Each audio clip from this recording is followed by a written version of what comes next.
If you didn't already know, Dhar Mann, the renowned YouTube moral guru with a following of over 15 million subscribers, has faced criticism from actors working in his studio. They accused him of offering low wages and inadequate working conditions, and decided to protest about the situation. Dhar Mann's YouTube channel features weekly short films that explore ethical issues and have catchy titles and thumbnails. His video production company, Dhar Mann Studios, employs more than 50 actors and production staff to produce his content. Recently, some of these workers had taken to TikTok and the streets to protest and raise awareness about their concerns. Dhar Mann Studios' recent statement on social media had actually further fueled the controversy. Some of his actors accused him of avoiding accountability, attempting to minimize the damage to his company's reputation, and ignore their grievances. And now he's back to filming like normal and pretending that he never did anything wrong. And all those actors who did speak out and protest against him are without work. It seems that even at present, former actors who worked for Dhar Mann are continuing to come forward and share dreadful experiences from their time working with him. Actor, writer, producer, and longtime West Hollywood resident Michael Vaccaro shared his story recently in an article with WeWho Times, and what he shared will shock you. It was sometime early in 2020, right around the beginning of the pandemic. I booked a job acting in some YouTube video. The location was in a park way south of downtown LA, and I remember it was a giant pain in the ass to get there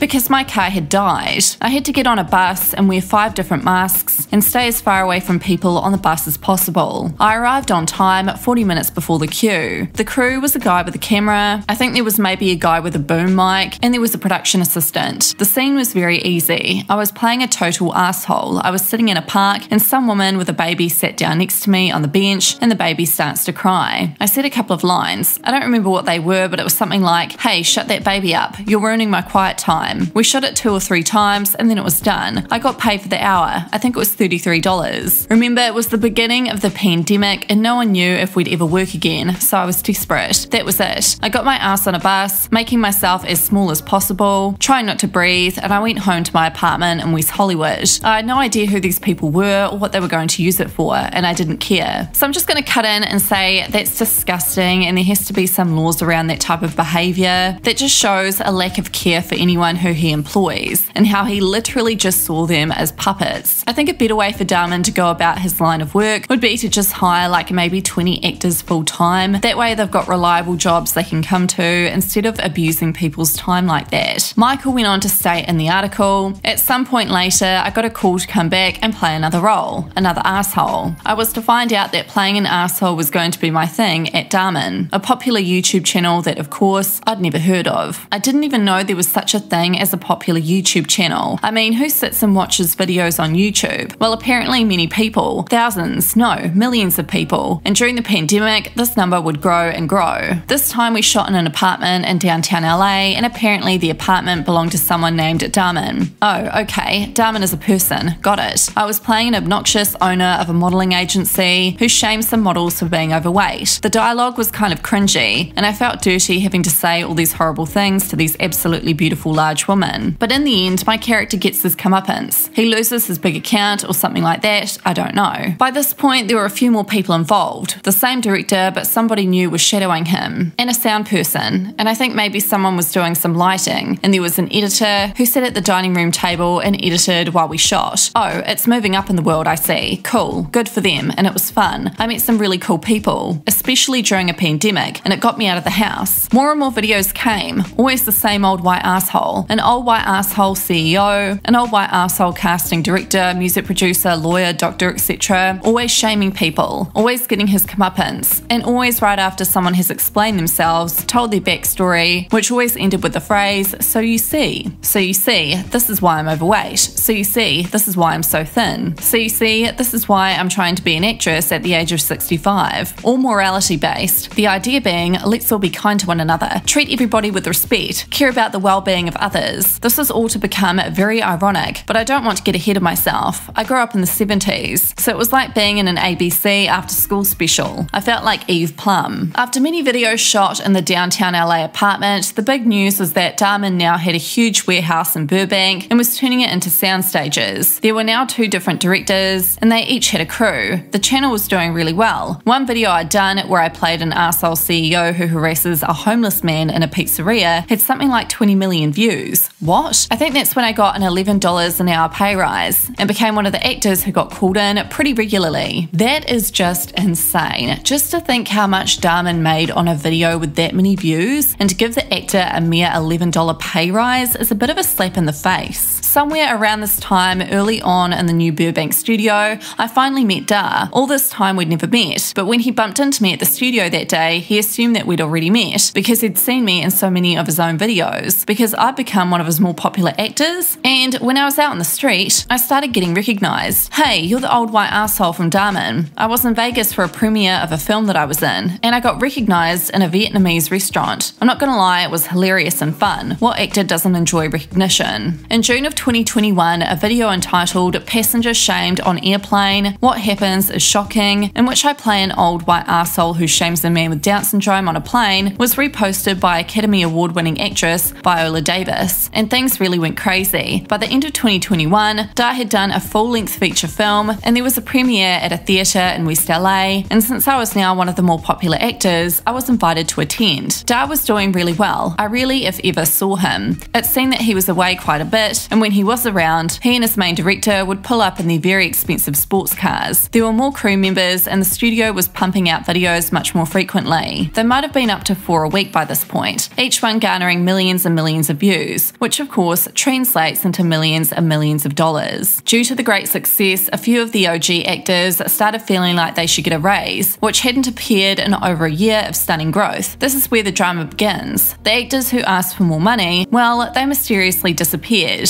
They were just never asked back, no matter how popular, just gone. There were now more channels, not just for his videos. There was a Dhar and Laura channel, which apparently followed Dhar and his girlfriend Laura like a reality show. There was a reaction channel, where we were asked to react to our own cringy videos. And there was a behind the scenes channel. While I was shooting a regular video playing an old white asshole, at the same time I was asked to do behind the scenes interviews, and these interviews were edited into videos and put on the new channel, and they too seemed to garner millions of views. But for these videos we were not paid. Word got out, if you ask for money, you'll disappear. The atmosphere changed. There was now a pall over the place. A culture of fear. Don't ask for more money, you'll disappear. Don't ask for a hot healthy lunch, that's crazy. The studio is freezing, shut up about it. Your suit which you were asked to bring in for a shoot was damaged and you need to repair it? Sorry. You're shooting long hours and you don't have a long enough turnaround? I don't know what you're talking about. And the kids on set, they don't seem to have tutors. That's none of your business. As things got more and more uncomfortable, I tried to keep my cool. This is just a job. Do your work and go home. But Dhar is buying Justin Bieber's old house in Calabasas, and some days I'm only making $88 a day. I've been here for over 2 years now. Certainly Dhar understands that this situation is not really fair. You want to keep your job? Shut the hell up. We figured we'd just have a sit down with Dhar and clear some things up. If there's a fan event in the future, we'd like to be paid for it. You're making millions of dollars off of our videos, and people seem to be watching them because they like us, so we'd like to get residuals or some kind of buyout. When you contact us about a job and ask us to keep 5 days open, we say yes and turn down other work because we've committed to you, but then when it turns out that you're only using us for one of those days, we'd like to be paid for those 5 days because I can't afford to lose work. That seems only fair. We'd like a day rate instead of getting paid hourly. If I only have 2 lines in a scene, that means I'm working maybe an hour or 2, which doesn't add up too much unfortunately, especially since I've booked out for 5 days. Let's say I work 2 of those days, 2 hours each day. That's $176 for an entire 5 days. That is unsustainable, and I'd like to be able to read the script before I sign the contract, so I know what I'm committing to. So obviously all the stuff the actors were asking for was pretty simple, straightforward, and made sense. However, Dhar Mann ignored them, and so the actors then went on to protest. Michael Vickero then went on to expose what happened next. Retaliation was swift. Threats of lawsuits, cease and desist letters, defamation of character on social media, and the ire of former co-workers who decided to side with Dhar. It seemed people would defend their oppressors. This was a good lesson for me. As we move forward, there are some important ways that we can change the system. So yeah, as we all know, Dhar Mann's former actors were all silenced pretty much, or at least he tried to silence them. But I guess it's pretty hard to do that when even to this day, even more actors who had worked with him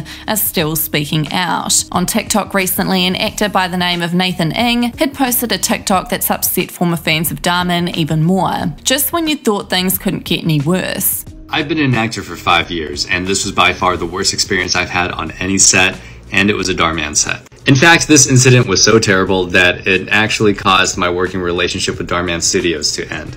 I was replaced, and then I was unfortunately ghosted. Anyway, I get it. I'm not entitled to any role, but it doesn't help when he creates a false sense of security as an actor, as well as a false sense of loyalty. So yeah, a considerable number of individuals continue to speak up about their negative experiences with Dhar Mann. And it seems like almost every day, a new actor shares their troubling past encounters with him. Despite this, Dhar Mann appears to view the situation as a joke as he continues to post videos on his channel daily, possibly thinking that the show must go on. So let me know your thoughts on Dhar Mann in the comments and his reaction to getting exposed. And don't forget to subscribe so that you can be updated with more juicy tea.